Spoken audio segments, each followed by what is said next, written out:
Let's dig in. A subpoena to get you to then agree to testify previously, so I appreciate you coming in voluntarily today. Before we get into the substance we are here to examine, I want to tell you that this subcommittee has been threatened twice this Congress. Once by the Chinese Communist Party through its embassy for examining the origins of COVID-19, and a second time by you through your counsel for examining the handling of COVID-19 in nursing homes.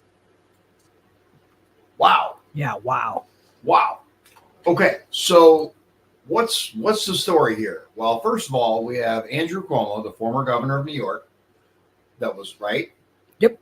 Hauled in front of the committee, the subcommittee on the coronavirus origins, right? To answer questions about why he sent so many elderly to nursing homes when they were COVID positive. Yep. Now, according to Dr. Winstrup, The congressman from Ohio. according to him, Congress was threatened by the CCP via the embassy and also threatened by Cuomo's lawyers for trying to dig into both the origins and his behavior. So I think this is going to be an interesting little segment here. Shawn has the timestamps for us. Let's get this started. Again, very, very concerning regarding these threats that he's talking about. Here we go. The Select Subcommittee on the Coronavirus Pandemic will come to order. I want to welcome everyone. Without objection, the chair may declare a recess at any time. Before we start, I ask for unanimous consent for Ms. Stefanik, Mr. Jordan, Mr. Langworthy, and Mr. Moskowitz to participate in this hearing for the purposes of questions. Okay, so I'm going to pause here real quick because I didn't understand what that meant. So I asked Shawn, and basically he's asking for consent to allow these people to ask questions because they're not part of the subcommittee. So, okay, makes sense. I now recognize myself for the purpose of making an opening statement. Mr. Cuomo, welcome. I want to thank you for your willingness to participate in today's hearing and for testifying in front of the Select Subcommittee more than 2 months ago. It took issuing a subpoena to get you to then agree to testify previously, so I appreciate you coming in voluntarily today. And the other hearing apparently flew under the radar because this is the first I had heard of it. Yeah, I didn't even know about it. Interesting. Before we get into the substance we are here to examine, I want to tell you that this subcommittee has been threatened twice this Congress. Once by the Chinese Communist Party through its embassy for examining the origins of COVID-19. Which is incredibly suspicious. If you guys had nothing to do with the origins, then why are you worried?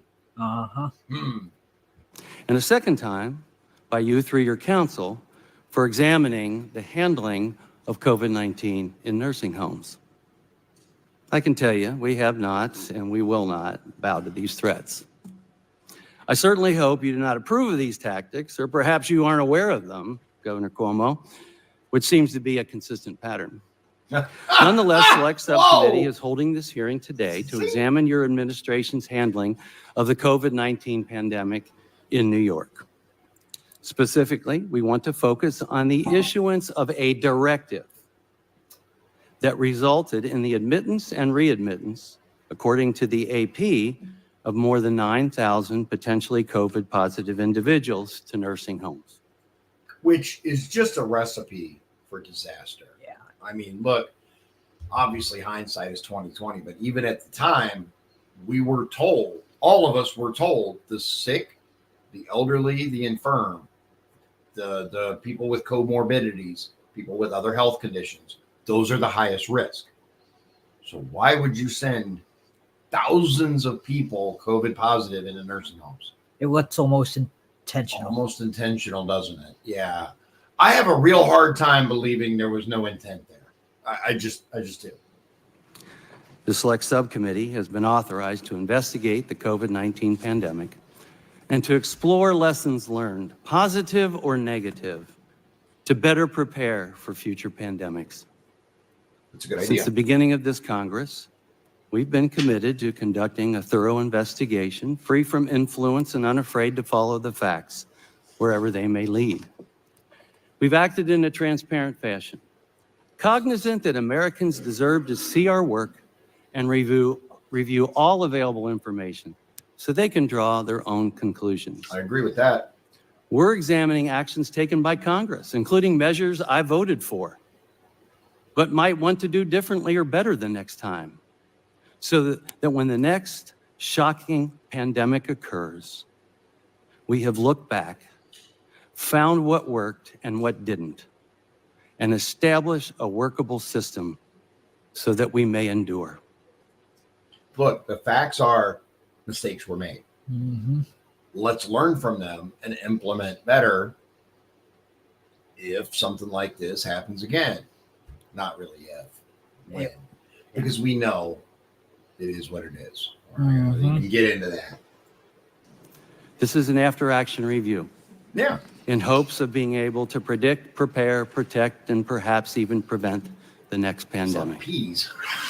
In search for best pandemic practices, today's hearing is focused on New York and the March 25, 2020 directive from the New York State Department of Health issued under Governor Andrew Cuomo's leadership. Okay. In this investigation, we have reviewed more than 500,000 documents, and we've That's a conducted lot of 10 documents. transcribed interviews with members of your administration, including you. Our findings are based on the evidence and testimonies that we have received. This is a comprehensive and painstaking endeavor to find out what happened in New York nursing homes, with more than 2,000 pages of testimony publicly released to support our conclusions. Simply put, America cannot move forward without first looking back. And that includes examining your directive, Governor. Mr. Cuomo, I think you'll agree that New York State became ground zero for much of the pandemic in the United States. Okay. So, pretty well established. A, there are people that are not happy about this investigation. And also, that's a lot of damn documents, dude. Yeah. 500,000 documents. Uh-huh. All right. Our next clip is From the ranking member. from the ranking member, California Democrat, Ruiz. Yeah. All right. So it's at the 1426 mark. Okay. Is that him? Yep. That Ruiz. All right. Here we go. Oh, it's 1426 to 1756. And you can find this video, full hearing, Andrew Cuomo faces brutal grilling over handling of COVID-19 in coronavirus committee, blah, blah, blah, blah, blah. This is Forbes. Forbes breaking news. There you go. With 4 years having passed since the height of the COVID-19 pandemic, many of us have become numb to the grave uncertainty that we faced in 2020. That spring, as a novel virus took hold across our nation, hospitals overflowed with patients as hundreds and eventually thousands of Americans died each day. Frontline healthcare workers were forced to wear garbage bags as gowns, and life as we knew it had come to a total halt. Things were in absolute chaos. And in the midst of that chaos, public officials at every level of government were left to make challenging decisions in real time with constantly evolving information and extremely limited resources. Let's not forget all the TikTok videos. I'm just saying, we wouldn't have had that if it wasn't for the pandemic. I mean, all the TikTok videos of the nurses and the doctors. Anyway.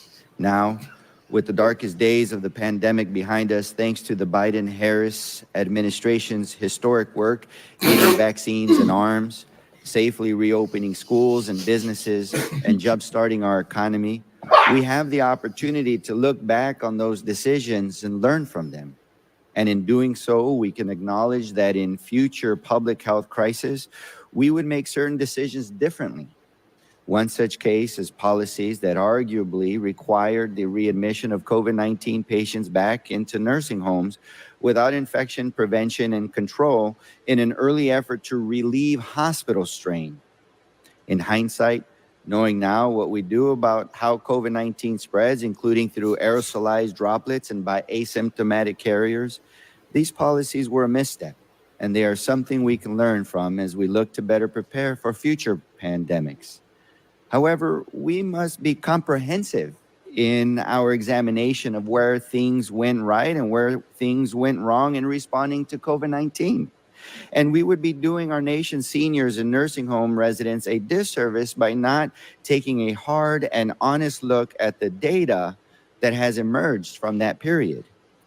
And this data shows us that the driving force behind the infections and fatalities that occurred in our nation's nursing homes was broader community spread, which led to dedicated staff inadvertently bringing the virus into these vulnerable settings.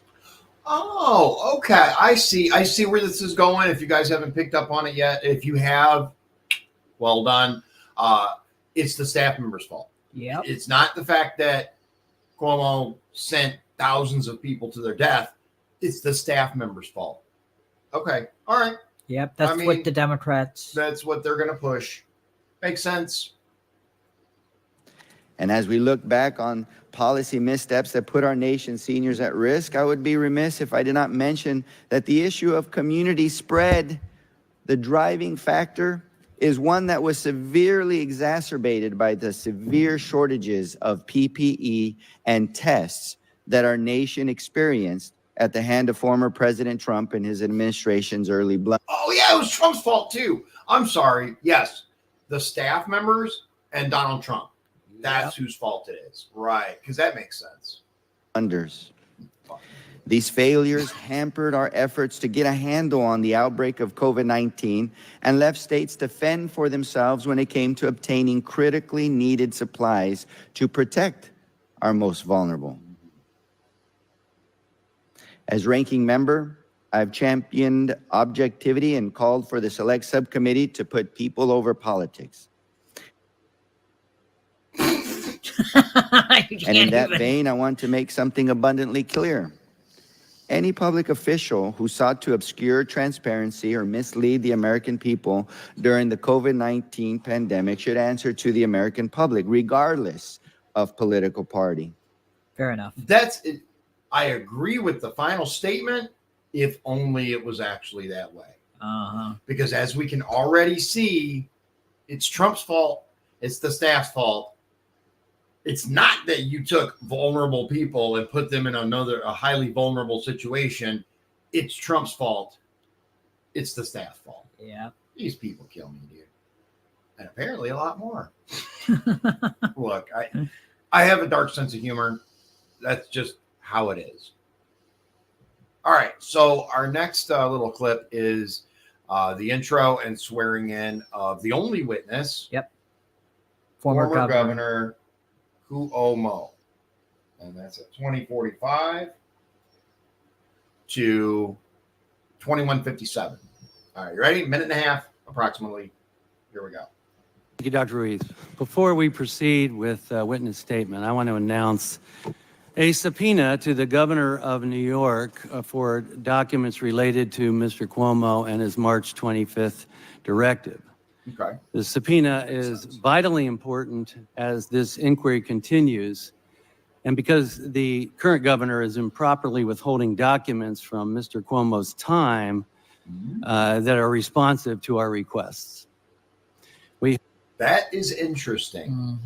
So the Democrat that was just talking about accountability and transparency, apparently the current governor is not complying. Who is the current Kathy Hochul, right? Hochul. Well, I don't know how you say it, but Kathy. Yeah. She was his lieutenant governor. Yeah. Amazingly, she's not being very transparent. No. Who would have thought? Who would have thought? I hope that Governor Hochul lives up to her Hochul. promise of transparency and proceeds without further delay. Yeah. Our witness Don't today worry. is Mr. Andrew Cuomo. Mr. Cuomo was governor of the state of New York from 2011 to 2021. Pursuant to the Committee on Oversight and Accountability Rule 9G, the witness will please stand and raise his right hand.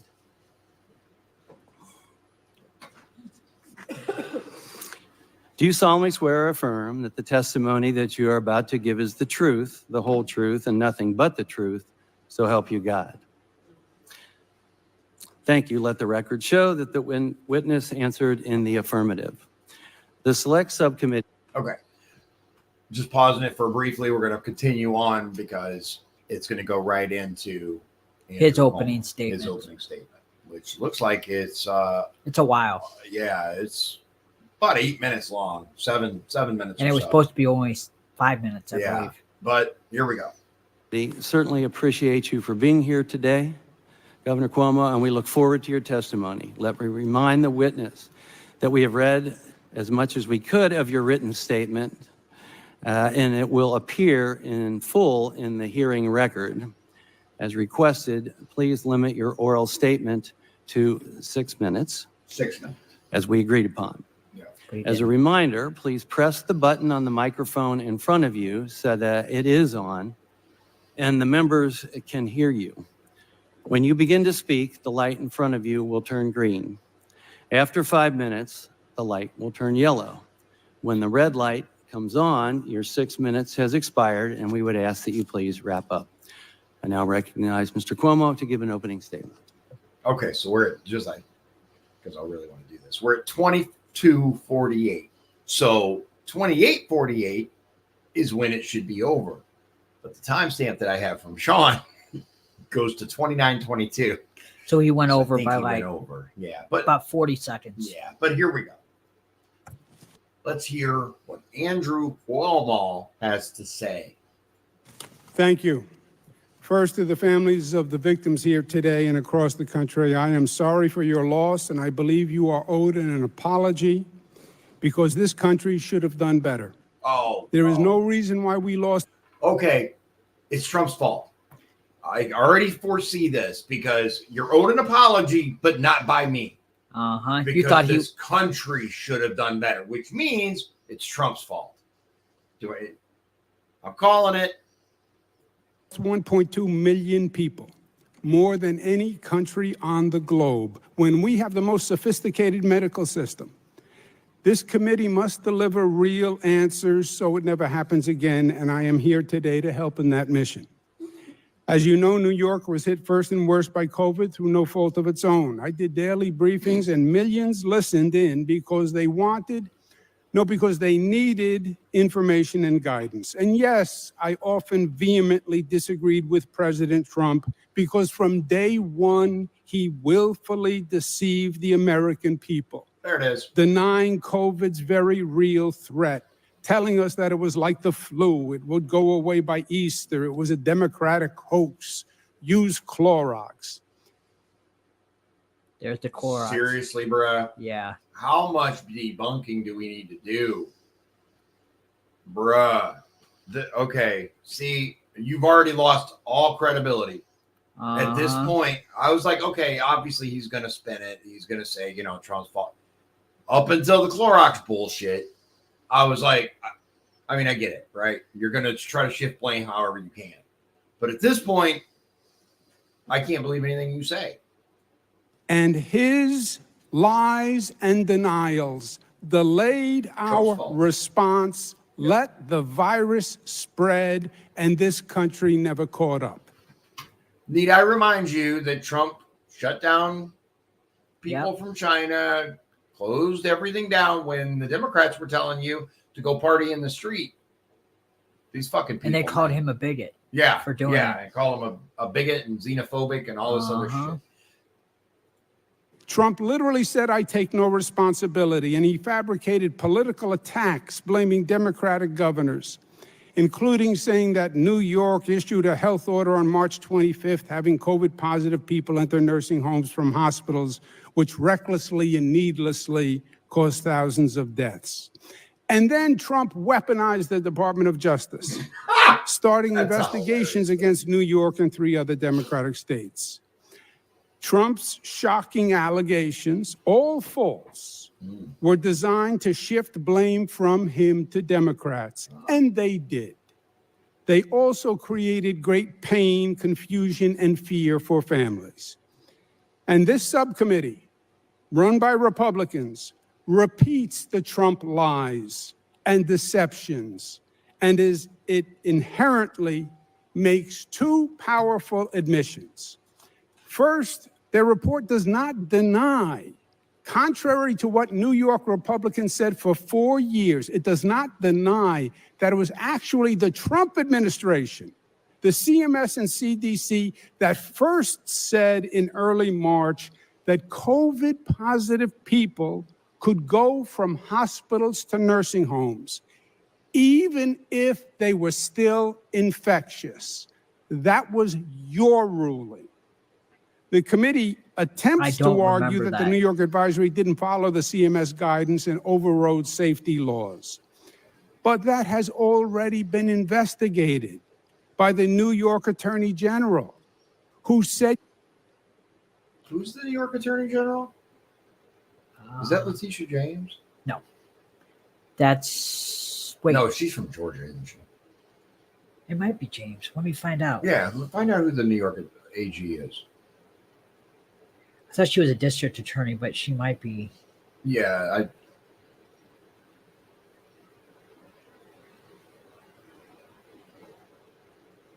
You're right. It is. It is Letitia James. You're right. Yeah, because she's trustworthy. Come on, man. Bruh. You're wrong. And who confirmed the March 25th advisory was in total compliance with federal guidelines, and that all New York's nursing home laws remained in effect, period. In addition, the report provides no evidence to support Trump's main allegation, repeated for 3 years, that New York's guidance killed thousands in nursing homes.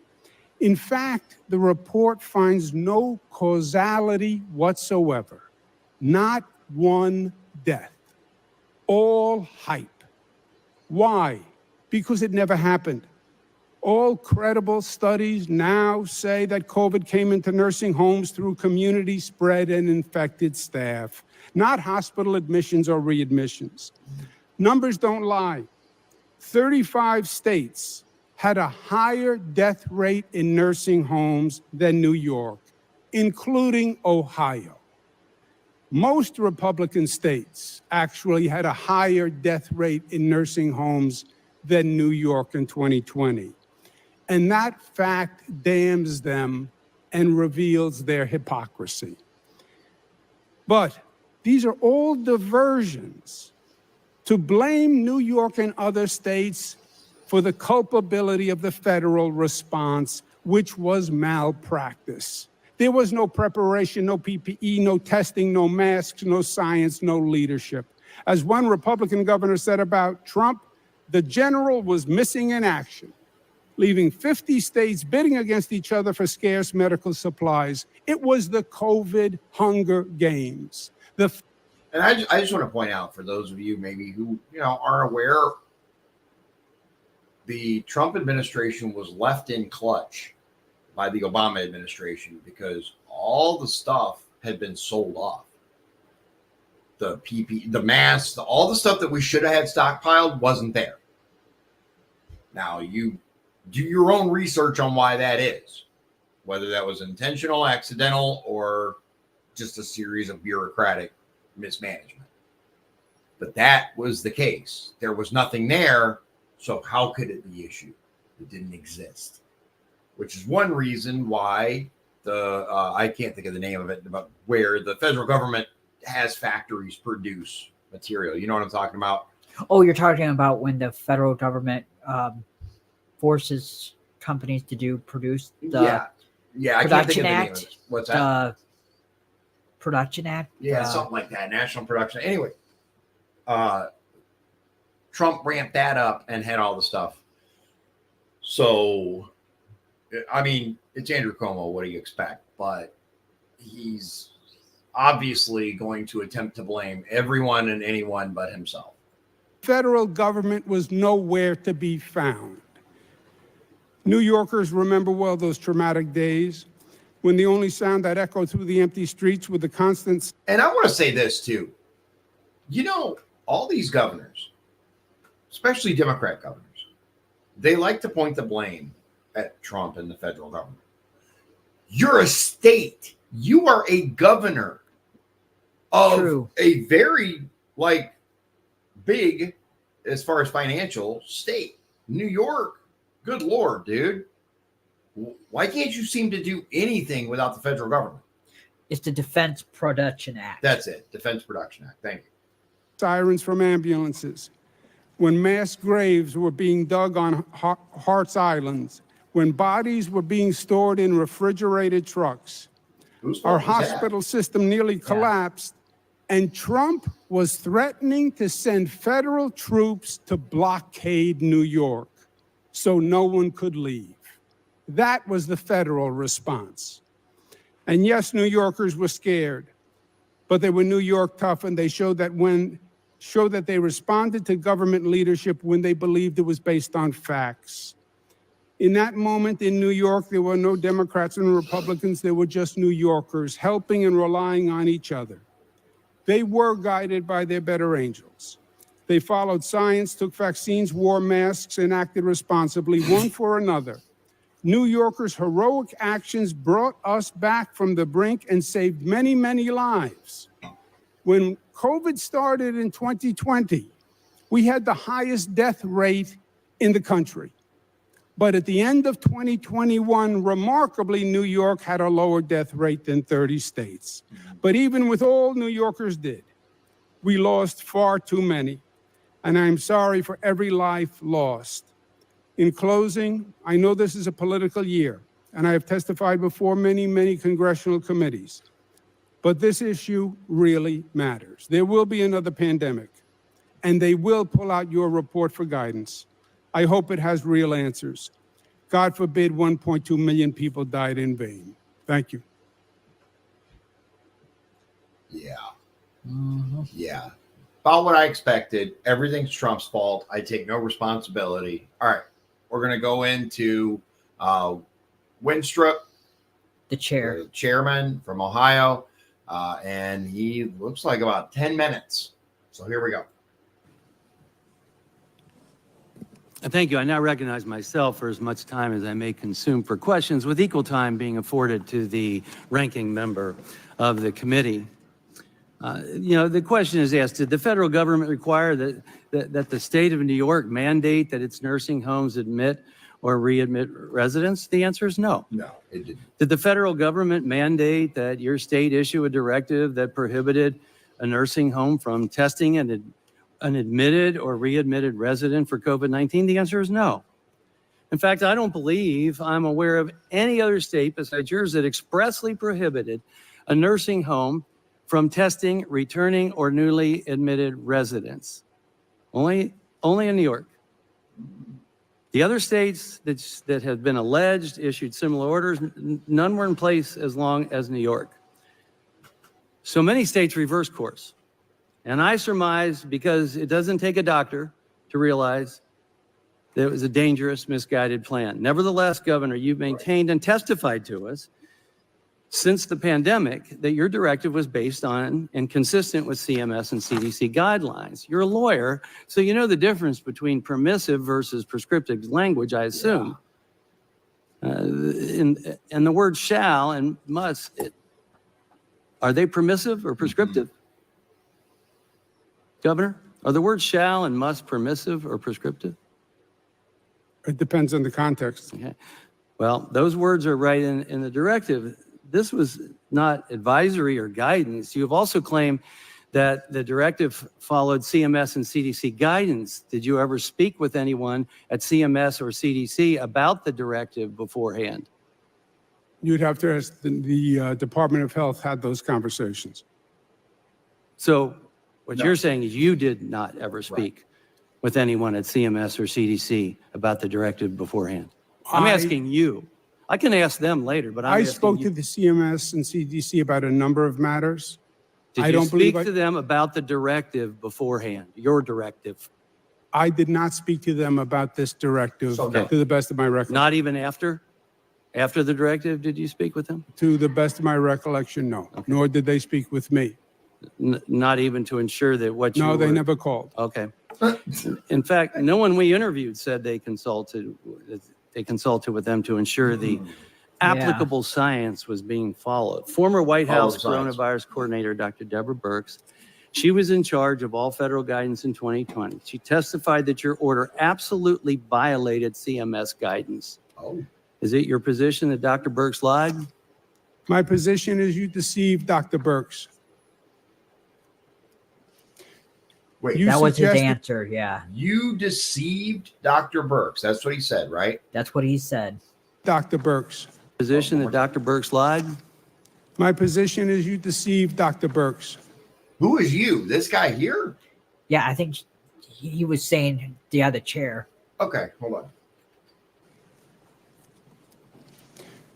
You suggested to Dr. Birx that we did not have transmission-based precautions in place. And that was not true. As you know, the Attorney General conducted this investigation. This is not new news. These charges were made 4 years ago. You then had 3 Department of Justice investigations that reviewed them. You then had an Attorney General's investigation that reviewed them. The Attorney General of New York, who governs the New York law and interprets the New York law, found exactly contrary to what you are saying and said it repeatedly. And you know she said it repeatedly. She said, quote, the March 25th advisory did not require admission of COVID-19 patients into nursing homes, but rather said the admission could not be denied solely. Merriam-Webster says that means only on the basis of the COVID diagnosis. The Attorney General said, while some commentators, and these were Republican commentators she was referring to, suggested Department of Health March 25th guidance was a directive that nursing homes accept COVID-19 patients, even if they could not care for them, such an interpretation would violate statutes and regulations that place obligations on nursing homes to care for residents. The March 25th guidance was consistent with the CMS guidance. The March 25th guidance was consistent with the CMS guidance. Okay, so basically, same theme. Everything is the federal government's fault. I take no responsibility Yep. for anything that I did. And my little crony, Letitia James, found the same thing. Well, what? I mean, come on, man. Like, of course she's going to back you up. Like, look at her. If nursing homes have the ability to adhere to infection prevention and control recommendations, it was also consistent with CDC published transmission-based precautions. That's the Attorney General's position and opinion, and that's the law of the state of New York. And when you spoke to Dr. Birx, you posed the question suggesting we did not have infection protections in place, and that was not true. Mr. Cuomo, you're a lawyer, so you know the difference between permissive versus prescriptive language, I assume. In a context, I will interpret it for you, as the Attorney words General shall- did here. Thank As you. the Attorney General did here. Yeah. Are the words shall and must permissive or prescriptive? Depends on the context. In this context, the nursing homes were not directed to accept anyone. So It was up to the discretion of the nursing home. That was made abundantly clear. All the laws of the state of New York remained in effect. As a matter of fact, the law of the state of New York says they can only accept people who they can care for. The law of the state of New York says they have to do a full diagnosis before a person comes in. If they have a communicable disease, they have to have a written letter saying the person is not infectious or an infection plan in place. So every law in the state of New York But they weren't allowed to governing test them. nursing homes was in effect, sir. What? But if I remember right, they weren't allowed to test them. Well, that's where the problem is coming in. Is like, well, did you require COVID testing? No, they didn't. And no, they didn't. I think he made it a point to make sure that they couldn't test them. Yeah, I mean, ultimately, this guy's again trying to shuffle responsibility, shirk responsibility. But you're the top of the food chain for that state, and stop saying the federal government. Yeah, nobody cares, dude. You were in charge of your own state, and nothing the federal government did or didn't do had anything to do with you shuffling people off to nursing homes. Mm-hmm. And even if there was particular guidelines in place, that was up to you to decide to follow or not. And guidelines are just that. Okay, here's the base level of protection, for example, right, that you have to have. You can always do better than that. You can always go more than that. But it's ridiculous. Well, Governor, there might be a lot of lawyers who disagree with you. Using the Attorney word, General using the, governs. using the word shall and must. These words are right here in the directive. This was not advisory or guidance. It wasn't. No. You have also claimed that the directive followed CMS and CDC guidance. Did you ever speak with anyone at CMS or CDC about the directive beforehand? The Attorney General said God. it follows CMS guidance and is consistent with CMS guidance. When you talk about attorneys, yes, I'm an attorney. Yes, I'm the former Attorney General of New York. But the law is interpreted by the current Attorney General. That is how she interpreted the law. That is the law that was in place. That was the law that was in place during the pandemic. No. She has sued He's nursing strumming homes the question. for Oh, yeah. misconduct during the pandemic based on that Thank law. you, Governor. My question was, did you ever speak with anyone, you, Governor Cuomo? You. Did you ever speak with anyone at CMS or CDC about the directive beforehand? You, Governor Cuomo. You asked that question and I answered the question and I said no. Did you or not? I said no. I answered the question. Okay, thank no. you. Not even after, correct? I said yes, and they never called me after. Why You would they think call if you? They had a problem with Yeah. the directive, they would have You're called. the governor. If it was You so, What? I think if they had a problem with the directive, they would have called. What kind of reactionary bullshit is that? You are the governor of the state of New York. You are responsible for what happens in your state. And look, we can hate what Holcomb did all we want, but at least Holcomb took responsibility and said, I'm doing this. Yeah, he had so many press hearings. Yeah, he kept the people informed. He did. I'm not a fan, but like at least Holcomb's not going to sit there and say everything Trump's fault. Like, dude, or I'm sorry, not just Trump, Republicans, the federal government in general, the nursing homes, and the staff at the nursing homes. That's whose fault everything was. That's why so many people died. I had nothing to do with it. I was just the governor. outrageous. You didn't even call to ensure that what you were declaring was accurate. Yes or no? I don't know if the Department of Health. Did you, Governor Cuomo? Right now, I'm talking to you, Governor Yes. Cuomo. Did you even attempt to ensure that what you were declaring was accurate? I'm asking you. Yes, I don't want to hear about anyone else. Okay. Department of Health issued 400 advisories, several per day. I did not speak to Thank you. CMS about 400 advisories. Thank you. In fact, no one we interviewed said they consulted with them to ensure the applicable science was being followed. Former White House coronavirus coordinator, Dr. Deborah Birx, she was in charge of all federal guidance in 2020. She testified that your order absolutely violated CMS guidance. Is it your position that Dr. Birx lied? You misrepresented the I'm facts asking a to question. Dr. I'm Birx. stating what she said. I'm not misrepresenting anything Well, what, because this is what she said, and I'm asking you if Dr. Birx lied. That's my question. Dr. Birx said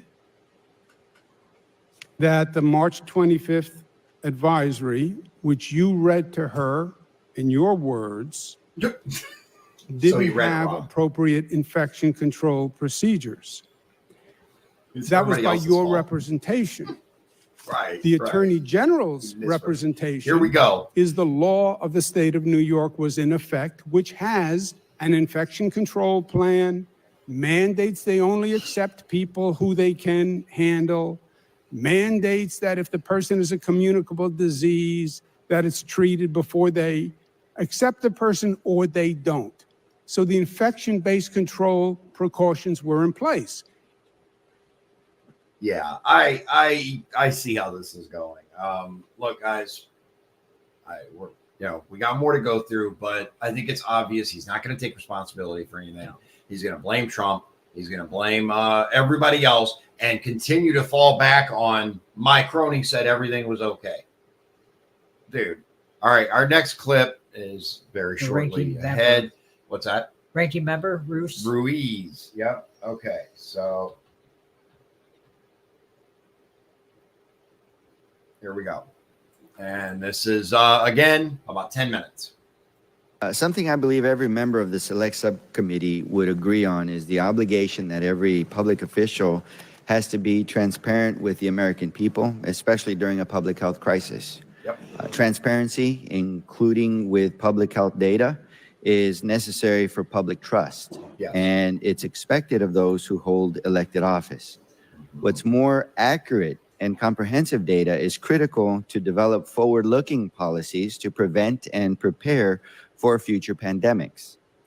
As an emergency physician, I know firsthand that when dealing with a new and evolving public health crisis, every piece of data can help build a better picture of what we are facing and inform better decisions. That makes sense. Governor Cuomo, I appreciate your voluntary participation in today's hearing, as well as your cooperation with the Select Subcommittee in recent months. After reviewing nearly 200,000 pages of documents and conducting 10 closed-door interviews, questions still remain regarding the extent to which your administration was transparent in reporting nursing home fatality data, both with respect to the daily numbers and the numbers included in the July 6, 2020 New York State Department of Health report. As an initial matter, let's talk generally about your administration's public reporting of COVID-19 related deaths. So, Governor Cuomo, your administration publicly reported COVID-19 related deaths with a fatality tracker available on a public website, correct? Yes, sir. Okay. The New York State Department of Health also posted a daily report specific to nursing home deaths on a publicly available webpage, right?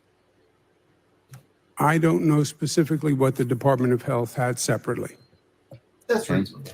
Initially, the nursing home fatality data included deaths both in facility and out of facility, meaning in the nursing homes or nursing home patients who were moved out of the facility to a hospital, for instance.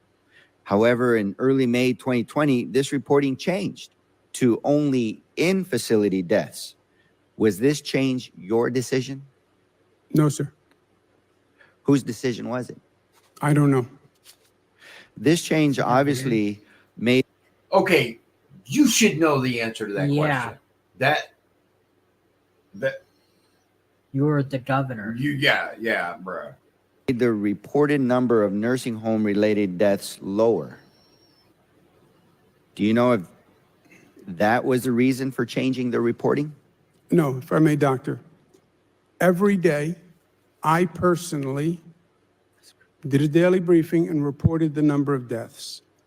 The surest place with the most certainty was this is the place where they died. Every night we got a census from the hospitals. Every night we got a census from the nursing homes. Total nursing home deaths, total hospital deaths. Okay. I had confidence in those numbers. As the Republicans started this nursing home scandal theory, there were more requests for more subcategories. At-home deaths, probable deaths, presumed deaths, in facility, out of facility. And dealing with those subcategories, the numbers were less than certain and they were highly problematic because you were calling up a nursing home and basically asking them to do a forensic audit in the middle of a pandemic. Please track this patient. They went from the nursing home to home, and what happened? They went from the nursing home to the hospital. Can you find out what happened? So basic pandemic tracking. That's basic stuff, man. You have to track in the midst of a pandemic. You have to track where these sick people are going, Yeah. and what's happening. He acts like it's this crazy theory to do that. That's genuinely part of your job, man. The confidence level in the out-of-facility deaths or presumed deaths was very weak and very low. It was very important to me that whatever I said, I knew was accurate. They asked for out-of-facility deaths. They asked for presumed deaths. I said, when we have accurate numbers, I will release them. But I'm not going to release numbers that I don't believe and we have reason to believe were false. And Okay, that I believe is reasonable. Why would you release numbers that you don't have confidence in, right? I have no idea if these are accurate. I'm not going to release these. I can understand that, but stop blaming everything and everyone else for your decisions. there was a lot of double counting and a lot of mistakes in those numbers. And doctor, my briefings attracted people because they got the truth. And whereas President Trump would say a different thing every day, I only said what I knew to be a fact. And I was not going to put out a number unless I knew it was true. I said I was not putting out the out-of-facility deaths until I knew they were true, but the total number was unchanged. In other words, the out-of-facility deaths would have just reallocated deaths from hospitals to nursing homes and reduced the hospital number. But the total death number was exactly the same. Not if you didn't have confidence in the numbers. He just said, we found out there was a lot of double counting. Yeah. So, bullshit. So the daily reporting was not the only way the New York State Department of Health shared nursing home fatality death with its public. There was a report released on July 6, 2020 that purported to be an in-depth analysis of nursing home data. During the past several months of transcribed interviews, select subcommittee staff heard from multiple witnesses that this report started off as a data-driven scholarly article with work from several Department of Health employees. But prior to its release, decisions were made by members of your executive chamber who were not public health experts to change the numbers in this report. Again, the changes made lowered the number of nursing home related fatalities included in the report. So were you aware of the fact that there were seemingly two versions of what was released as the July 6, 2020 New York State Department Health report? Yeah, the purpose of the July 6th report was not to do a scholarly article for a medical journal. We were in the middle of a pandemic. And there may have been people who wanted to do a scholarly article for a medical journal, but this had a much more practical purpose. We're in the middle of a pandemic. How was COVID getting into the nursing homes? That was the question. How was COVID getting into the nursing homes? That was the question. We could tell you. Yeah. Yeah. I'm gonna break your brain here a minute. You keep sending COVID positive people to nursing homes. How the fuck do you think it gets there, bruh? How was COVID getting into the nursing homes? And that was the purpose of the report. There were multiple sets of numbers because the numbers kept changing because the nursing homes were under tremendous pressure, and this was a tremendous accounting task that we were asking them to do. The report used the verified numbers, and I said, because this was a question every day, doctor, this was not like surreptitious. I said, when we have the out-of-facility numbers that we believe are accurate, we will release them. They were not in the July 6th report. The health commissioner said he had the verified numbers, there were unverified numbers. They both backed the same conclusion in the report. So he decided to use the verified numbers. And we said, when we audit the unverified numbers, we will release them. So it was everyone was always clear. Here's the total death. Here are the subcategories that we feel confident about. Here's what we don't feel confident about. Also, this was very political at the time. President Trump was accusing me of overcounting the number. He said I was inflating the number to make him look bad. Now, remember, guys, just a few moments ago, during this very same hearing, he admitted double counting happened. Uh-huh. But everything's Trump's fault. That there were actually fewer deaths, and I was inflating the number. So it's ironic that now the accusation is, oh no, you were undercounting the number, right? But you have to pick it at one point. No, the accusation is you're a lying sack of shit. That's the accusation. And as far as I'm concerned, I haven't seen any evidence to the contrary, because you just admitted double counting happened. The numbers were all messed up. Let me just ask you directly, and let me remind you that you are under oath, Governor. Did you direct your staff to make the number of nursing home-related fatalities lower than they actually were?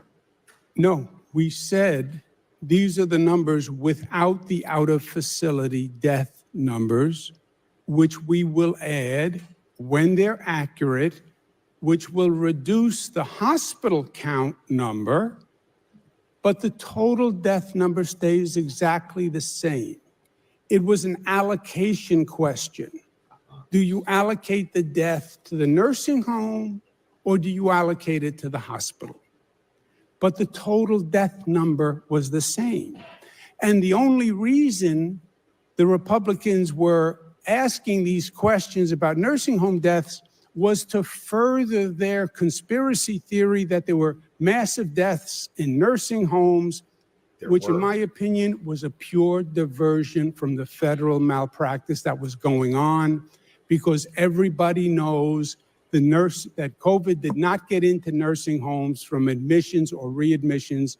It came in from community spread. And the reason why you had so many infected staff workers going to work was because the federal government had no PPE, no masks, no equipment, no warning, no preparation. We had a president who lied to us from day one. As ranking member of the... All right. Yeah. Okay. So our next clip is Comer from Kentucky, right? And he's the chairman of the full committee of oversight. Okay, so the full oversight committee chairman, Congressman Comer, from Kentucky. From Kentucky, right? Okay. I now recognize the chairman of the full committee, Mr. Comer from Kentucky, for 5 minutes of questions. Thank you. Governor Cuomo, do you stand by the March 25th, 2020 directive? The March 25th directive was based on the CDC CMS guidance. No, you stand by it. They both do the same thing. Both You have CMS, said that, CDC, and DOH. excuse me, you had said that the directive followed CDC and CMS guidance. Are you aware of anyone in your office that asked CDC or CMS about the policies in the directive? The Attorney General opined legally they were the same and said the March 25th order was consistent with the federal guidance. Okay, and so that's you how stand it was by it, enforced. and you say it followed federal guidance. Then why did it need to be superseded by executive order? Was this because It was you were getting superseded bad later press? on. I'm sorry, I didn't mean to interrupt you. Go ahead. It was superseded later on because we then got to a position in May, I believe, where we had enough testing capacity and we mandated testing for nursing home staff. So it had nothing to do with public relations or bad And it pressure. also this political, this was all politics all the time. Okay. And it bothered and scared people because they didn't know who to believe. Okay. So on June 7th, 2020, your executive assistant sent this email writing, and I quote, "This is going to be the great debacle in the history books. The longer it lasts, the harder to correct. We have a better argument than we made.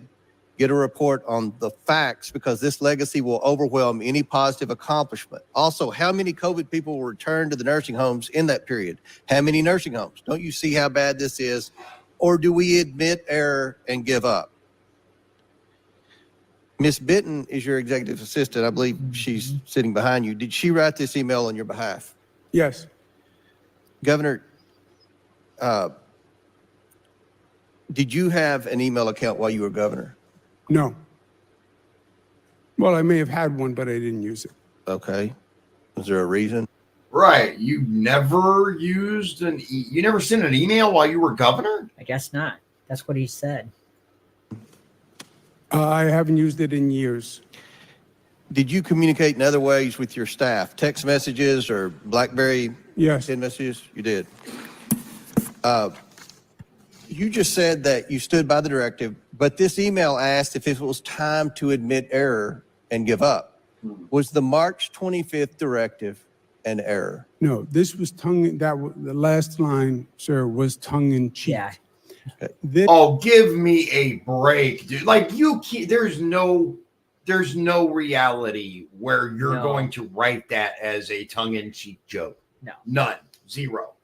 This was an ongoing, raging political debate where the Republicans were saying March 25th caused deaths. So I said, answer it fully. I understand, Governor, you testified that you were not aware of the directive until April 20th, 2020, almost a month after it had been issued.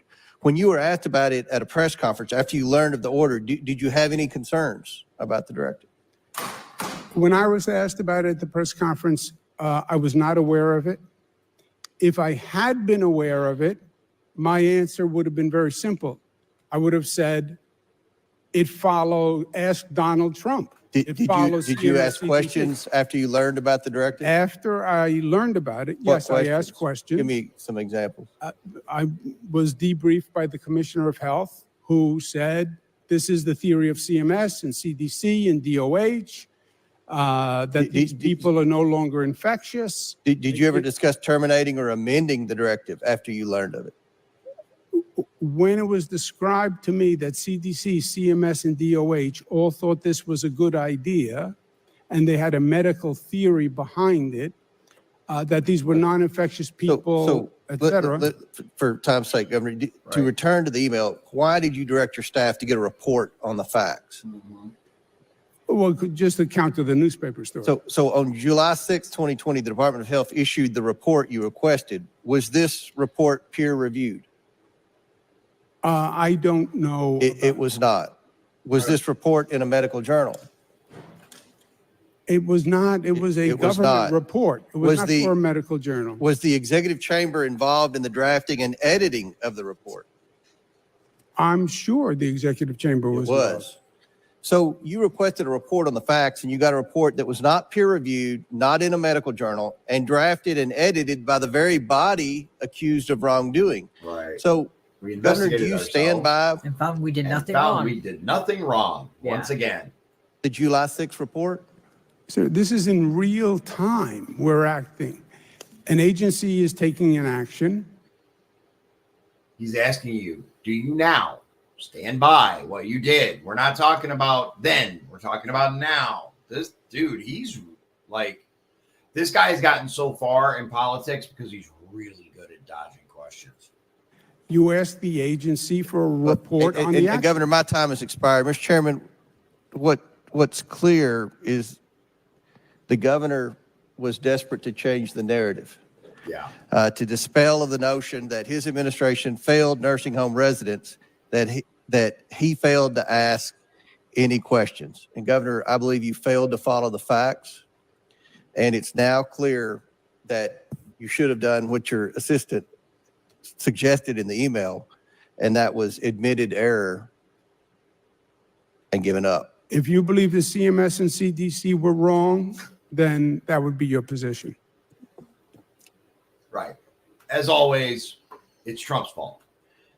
It's the federal government's fault. It's Always the is. yeah. All right. So our next clip is okay. So this individual's name is Dingell, right? Representative Dingell from Michigan. Michigan. Her husband, Is your husband named Barry? No. Dude. but her husband was in Congress for like 58 years, Holy and then he crap. died, and now they elected her. They elected her. Okay. All right. So I don't know if I could prevent myself from naming a child. I'd at least have a pet named Barry. That way you could put Dingell, comma, Barry. I mean, their jokes write themselves. Okay. All right. Anyway, All right. Our next clip is 10846. Dingell.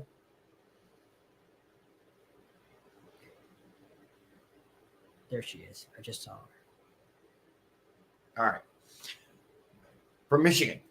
How many deaths in nursing homes? Whoa. Let's go. What the heck happened? It was at the right spot. Let's try this again. That was weird. From Michigan for 5 minutes of questions. Thank you, Mr. Chairman. Governor Cuomo, thank you for appearing before this select subcommittee today. As you are hearing and you are aware, your administration has faced allegations that it did not transparently report nursing home deaths. I want to give you the opportunity to respond to those allegations in a calm way.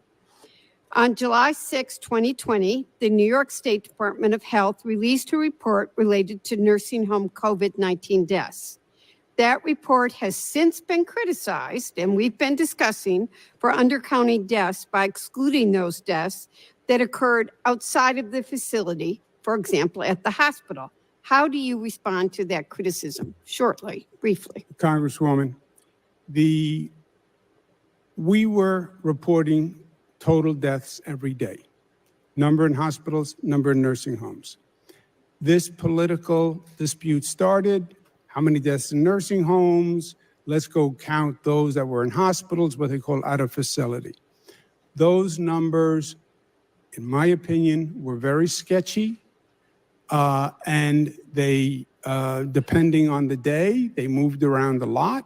I was not going to report inaccurate information. So we specifically said, here is the nursing home number without the out of facility number. And when we have it, we will provide it. But it didn't change the conclusion of the report. It specifically said, we do not now have the out of facility number. We will provide it to you once we audit it. We did audit it. It was wrong over 20%. And then it was corrected. But the total number. So once again, yes, there were mistakes made, either double counting, messed up counting, but of course, it's not his fault. It's not his administration's fault. It's all Trump's fault. Of which was 35,739 total deaths. That is what never changed. Congresswoman, I live this every day. Okay, I have some more questions for you. Thank you. At your transcribed interview, you told us that Dr. Howard Zucker, the head of your Department of Health, decided what numbers to put in the July 6th report. But for his part, Dr. Zucker testified that he does not know how that decision was made. A member of your COVID-19 task force told us that Melissa DeRosa made the decision to remove the out-of-facility deaths from the July 6th report. Other members of your COVID-19 task force testified similarly. In your transcribed interview, and you've heard it referred to here, you said, let's say there's a 3,000 differential, 2,500. Who cares? What difference does it make in any dimension Ouch. to anyone about anything? Yeah. Ouch. You know who also said, what difference does it make? Hillary. I mean, I think there are plenty of people that it matters to when you misrepresent the number of people that are dying because of decisions that you made. Uh-huh. I want to say, Bruh. Governor Cuomo, I care. Every Yeah. member of this committee cares. And more importantly, every family member who lost a family member cared. Mhm. So let's be very clear about that. Yeah. With that said, can you help us reconcile the contradiction between your testimony and the testimony offered by individuals you handpicked for your COVID-19 task force? Congresswoman, there were a number of subcategories.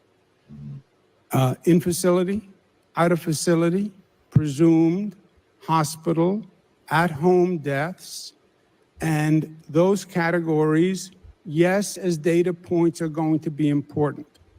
In the middle of the pandemic, in the middle of the frenzy, where nursing homes are shorthanded and they're working to save lives, to ask them to go through an accounting process wasn't the best use of time. The total number never changed, and that's what was most important. And we said when we do a audit of the individual categories, we will release the individual category numbers. So that was always clear that the total death number was right, but we had to do the allocation within the categories. So we've heard there were concerns about data errors, particularly during the spring and summer of 2020, leading your administration not to publish the out-of-facility deaths. But it wasn't until February 2021 your administration decided that its nursing home reports should include those deaths. Why did it take so long for your administration to include those out-of-facility deaths in the nursing home reports? It's a good question, Congresswoman, because we were doing the audits of the numbers. President Trump started a Department of Justice investigation against New York and several other Democratic states on nursing home data. It was a political investigation, that was clear, but the easiest indictment is if a false number was created. I now recognize Ms. Maliotakis from New York for 5 minutes. Once again, everything's Trump's fault. That's what they claim. I'm so tired of that being the excuse every single time. The person who was only in office for 4 years, not the people who've been in Congress for my whole lifetime. It's not their fault. It's Trump's fault. This guy who was governor for a decade, it's not his fault. It's Trump's fault. Fuck these people. All right. So next I think it goes right into the next one. Yeah, it goes right into Maliotakis. Maliotakis. I don't know how you say the name. I'm back it up. He said it. I couldn't hear it because of blah, blah, blah, blah, blah. It's a false number was created. I now recognize Ms. Maliotakis from New York. Maliotakis. Okay. She's I a always freshman member. try at least to say people's names right. I goof off a little, but I try ultimately to say their names right because I have a difficult last name for the North and nobody says it correctly. I gave up decades ago. She's a freshman member of Congress. Freshman member of Congress from New York. Okay. Republican. For 5 minutes of questions. Time's expired, Joe. Thank you, Mr. Chairman. Governor Cuomo, I planned a series of questions, but after reading your opinion piece in the Sunday's Daily News and hearing your testimony here today, I'll use my time to correct the half-truths and lies that insult New Yorkers. Ooh. You cite CMS data to claim New York had the 12th lowest death rate at the end of 2020. However, CMS began collecting data in mid-May, so the deaths when your deadly directive was in full force were not included.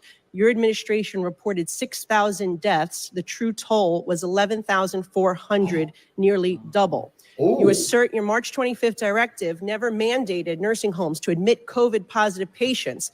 This is false. Your directive very clearly says no resident shall be denied, and it prohibited COVID testing before admission. Okay, that's huge. Uh-huh. So you have to take someone and you cannot test them. Yep. What the hell did you think was going to happen? It was almost Your eye- intentional. Whoops. That's what I'm saying. Like some of this stuff, there's no way it's not intentional. There's no way. I don't know about this particular thing, but it doesn't pass the smell test. Smells like bullshit. Op-ed and again today, you claim that the directive mirrored CDC guidelines. This is also false. Both CMS and CDC use permissive language like can and should, not shall and must, and only if facilities could isolate and take precautions. Former CMS. I'm going to say this really quickly. There was a lot of talk earlier. I was waiting to see if someone else would address it. There was a lot of talk earlier about language, right? And should, could, must, all these things. These words have literal, very straight-laced definitions as far as legal goes, right? You guys remember a little bit ago we had a Supreme Court case on permit issuance. Yep. Shall issue versus can issue. Shall issue means they must. Shall do something, right? Shall and must. Can means you don't have to, right? May. These are things that, they're used very particularly in orders and laws because of the different meanings of the words. And only if facilities could isolate and take precautions. Former CMS Administrator Seema Verma, former White House Dr. Deborah Birx, both testified that your actions violated those guidelines. CDC and CMS would never recommend prohibiting testing, yet your directive did, all while you were sending tests to the Hamptons for your family. And you also falsely claim this directive was the standard across the country, even trying to hide behind Minnesota Governor Tim Walz's directive when Minnesota's guidance actually included caveats, precautions. It didn't prevent nursing homes from testing patients like your directive did. You claimed that the March 25th directive was to protect hospital capacity, but you had the U.S. Navy Comfort Ship and the Javits Center deployed and it was remain underutilized. You said that nursing homes could still have denied entry to those they could not safely care for under existing law, but you suspended that very regulation in a March 7th, 2020 executive order, stripping nursing homes of that ability to deny admission. And on top of all of that, you say New York didn't undercount nursing home deaths, yet your chief of staff directed that the deaths of nursing home residents outside the facility not be counted. And later, exactly 1 month after the New York Attorney General exposed that you underreported the nursing home deaths by 50%, your chief told Democrat lawmakers in New York that she admitted that the true toll was withheld to avoid attracting prosecutors. That, Governor Cuomo, is a cover-up. Yes, it is. You've tried to blame everyone, including the CDC, the CMS, nursing home operators, nursing home staff, and unidentified low-level DOH staffer that supposedly sent out this directive. And of course, President Trump. Of course. But the buck stops with you. Yes. You testified that you don't know who signed off on this March 25th directive. And your DOH commissioner did not either, you say, despite both of your names being at the top of the letterhead. In the closed-door testimony, both you and your chief of staff told the committee it was some mid-level staffer at the Department of Health. But the commissioner and the deputy commissioner of the Department of Health said it was your executive chamber that approved it. You did not have a name on June 11th. Do you have one today? Who signed off on this directive? Was it you? Let me try to. Was it the Lieutenant Governor, Kathy Hochul? Was it your chief of staff, Melissa? No, it's a yes or no. I mean, was it you? Was it Kathy Hochul? Was it your chief of staff, Melissa DeRosa? Or maybe it was that communist spy. Maybe it was that communist Chinese spy, Linda Sun, who worked in your administration. Well, maybe when Let me just please. I find it interesting that all these Democrats have communist spies working for them. I mean, just saying, I'm just saying. Please finish and I'll let you answer at the end, because I find it hard to believe, Governor, that the governor of the state of New York, you're known to be a micromanager, right? Who did a briefing every day for 111 straight days. We find it hard to believe that you did not know that this directive with such consequences went out with your name at the top, and that you didn't get to the bottom, right? Don't you want to get to the bottom of who did issue this after all the media attention, the public scrutiny, the deaths that resulted? You've shown, I'm sorry, but you've shown no empathy. You've shown no remorse. You show no responsibility for the actions of your administration. And that's just not leadership. Yeah. And I will say also that your lieutenant and successor, Governor Kathy Hochul, is just as determined to hide the truth from New Yorkers as you were. I mean, in her very first speech as governor, she promised transparency, including the release of documents related to nursing homes and the pandemic. Yet to this day, she has not fulfilled that promise, and I'm glad that we've issued a subpoena to get those documents. So who issued this executive order, this deadly directive? Okay. And why didn't you reverse the directive when you had alternative facilities like the Javits and South Beach Psychiatric Center on Staten Island? Yeah. Congresswoman, quickly, the numbers I cited are published on the NIH website. It's a study that corrects for the numbers not received in May. The Dr. Birx and Dr. Seema were not presented an honest account of what the New York law says. It's the Attorney General who said and interprets New York laws, and you were in the legislature, and you know that the state time has runs expired. on the Attorney General's interpretation. Governor, the time has expired. Yeah. So, but the Attorney General said it was okay. And if it wasn't okay, it was Trump's fault. Yeah.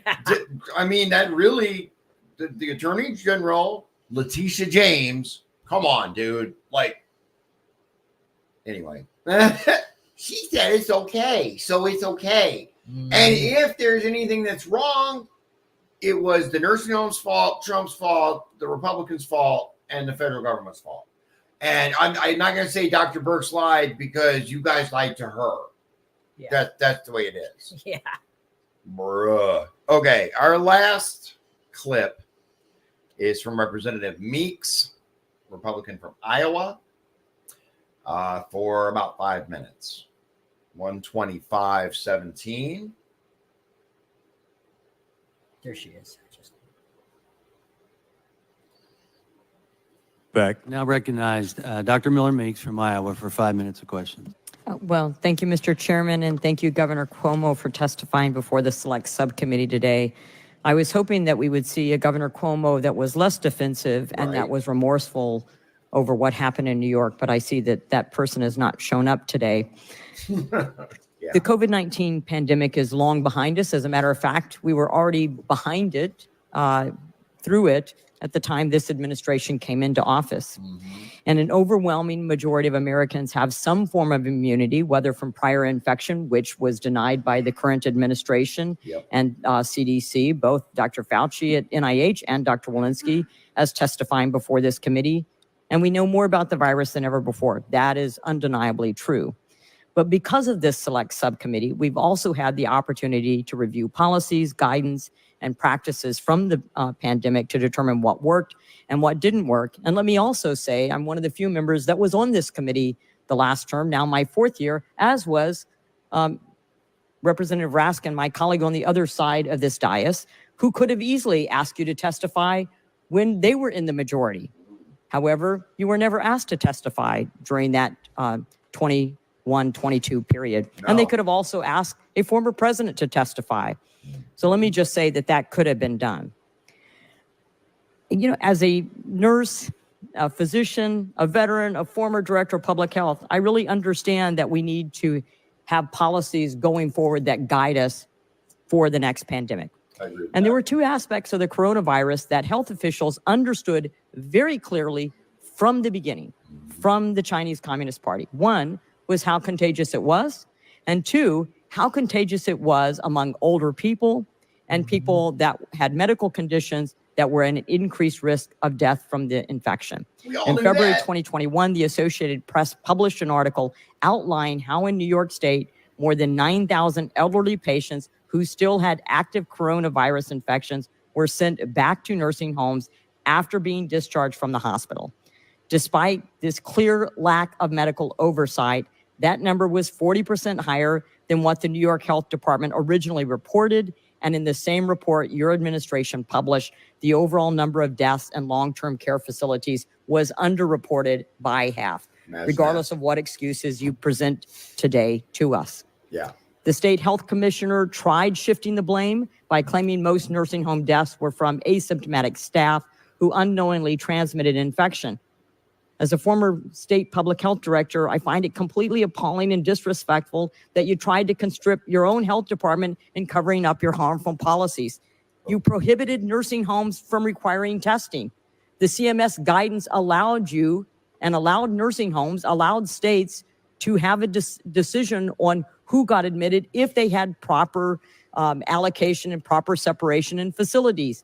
However, if you had an infection control program, as you said here today, now, that prohibited someone infectious from being admitted to a nursing home, why would you tie the hands of nursing homes by prohibiting testing? You said, how is COVID getting into nursing homes? How in the hell would you know if you prohibited testing?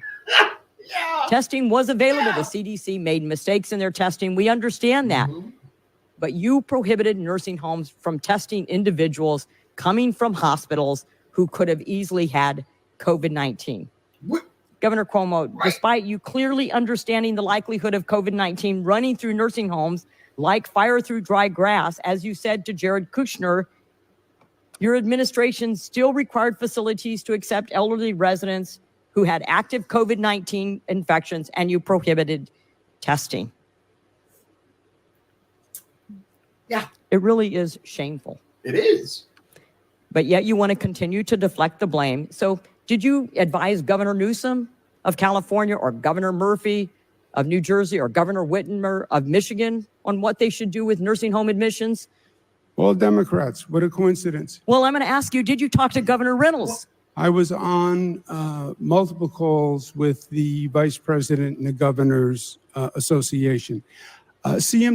Thank goodness they didn't adopt your policies. CDC, did you talk to Governor Reynolds? CDC and CMS allows the transfer of infectious, COVID positive infectious people.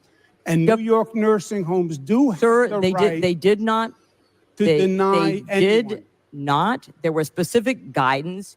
You did not follow the guidance. You did not allow your own public health officials to follow the guidance that was given to them. And in addition to which, we now know some states didn't adopt 6 feet distancing, nor did they adopt closing schools, i.e. Iowa did not, despite CMS's guidance, which could have been altered or adhered to by the directive of a particular state. So I find you complicit in what's occurred, and I find the fact that you don't take any, any remorse or any accountability and responsibility for what happened to be appalling. Thank you, and I yield. Yeah, and that's really what it comes down to is he refuses to take responsibility still to this day, despite all the overwhelming evidence that he's at fault, whether directly or through his administration. He's the one who did the buck stops with him in New York. And that's what, like, a lot of these lefties don't get, him included, with, the federal government and Donald Trump and this and all that.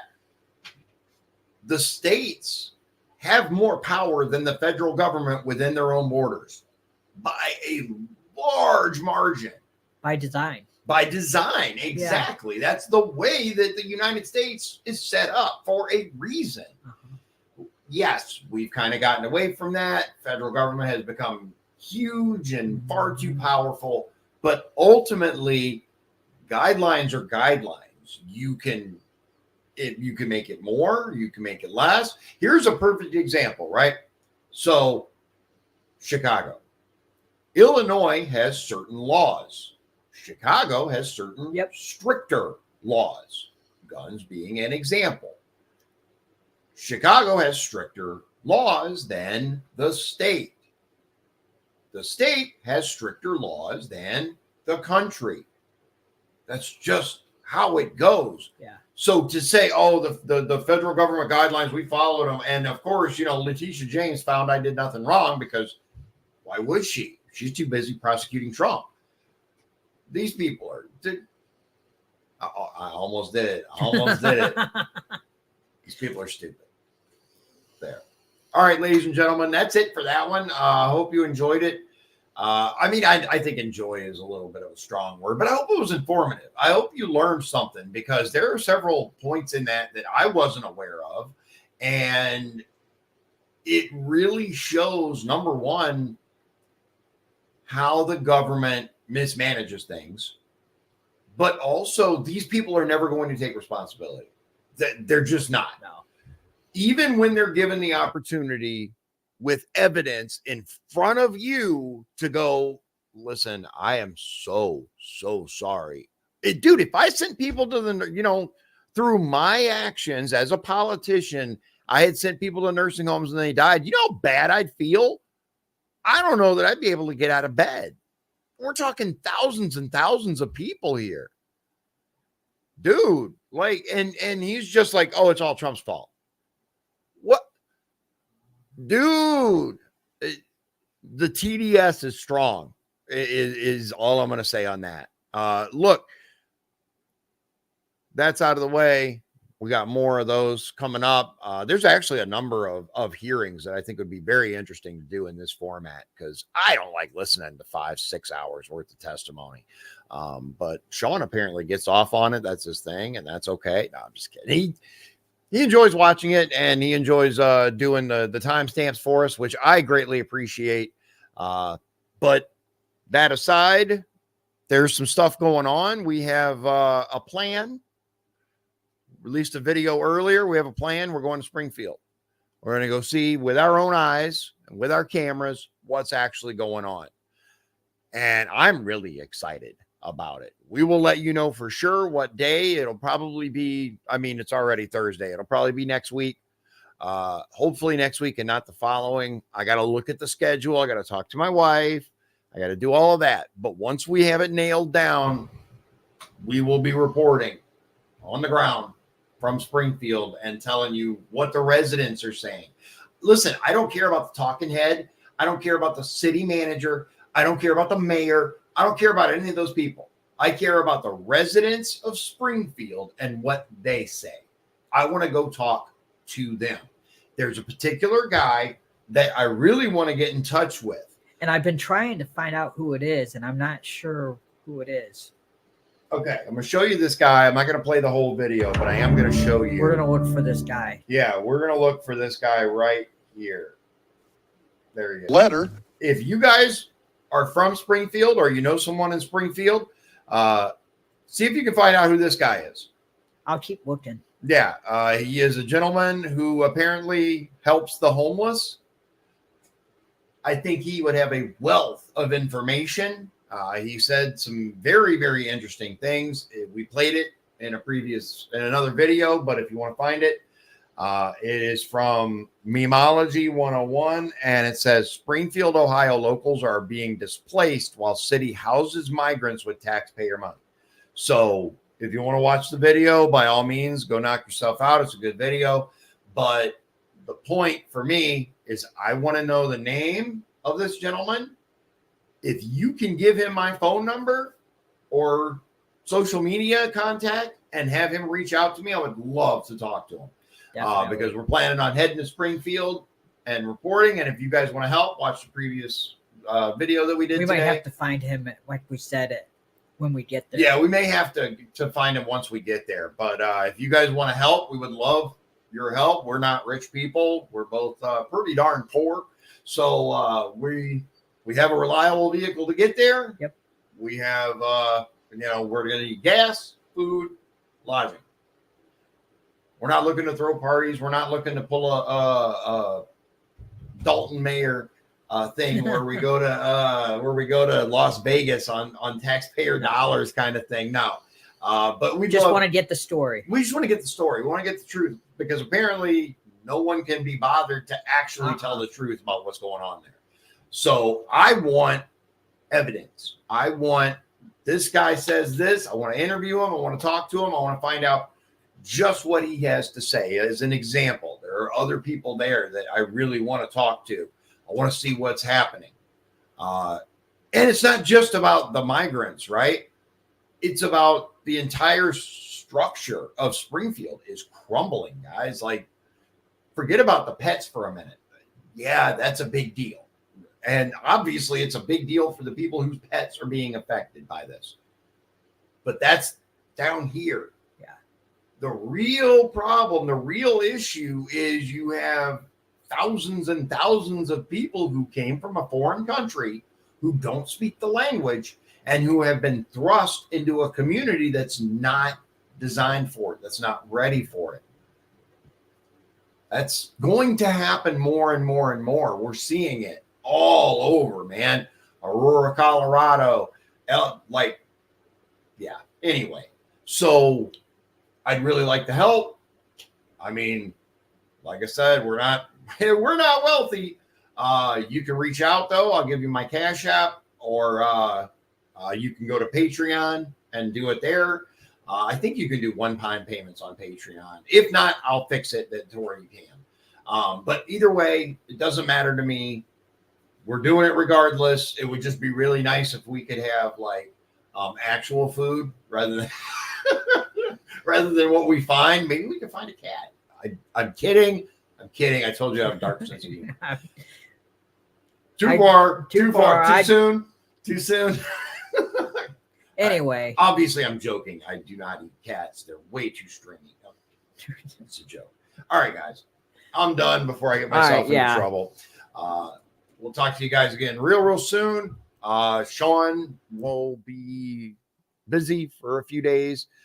We will coordinate to find out when he's available again. But in the meantime, I have several videos that we were able to record, and boom, we'll put them out there for you. Without further ado, ladies and gentlemen, thank you.